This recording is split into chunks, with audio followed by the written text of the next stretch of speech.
ঠিক আছে।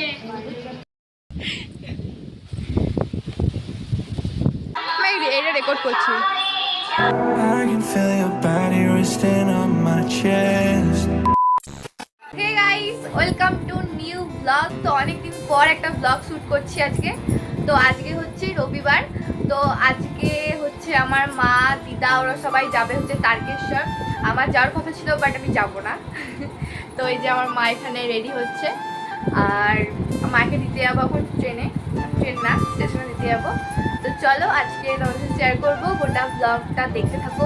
আশা করি তোমাদের সবার ভালো লাগবে। তো চলো ভিডিওটা দেখতে থাকো। তো এখানে আমার মা রেডি সেডি হয়ে বসেছিল স্টেশনে যাওয়ার জন্য। তো মাকে দিয়ে আসার জন্য আমি আর আমার বোনও রেডি হয়ে নিয়েছিলাম। আমাদের বাড়ি থেকে স্টেশনটা প্রায় অনেকটাই দূর, বলতে গেলে প্রায় আধ ঘন্টা লাগে। দুপুরে যে ট্রেনটা রয়েছে ওটা কিন্তু 2:07 থেকে, তাই আমরা একটু আগেই বেরিয়েছিলাম। এখান থেকে যাব হচ্ছে সোজা অমলনগর, ওখান থেকে দিদারাও যাবে আমাদের সাথেই। দিদাদের বাড়িটা কিন্তু স্টেশন যেতেই পড়ে। চলো স্টেশনে দেখা হবে। আমি বলে বলে হাই করে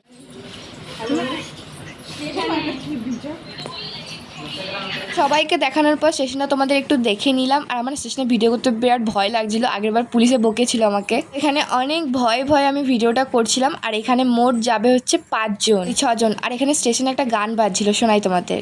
এটা রেকর্ড করছি।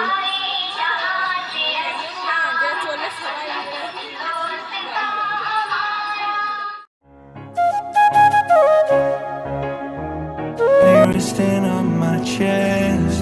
I can stand my shoulder is. তো এই যে তারকনাথ।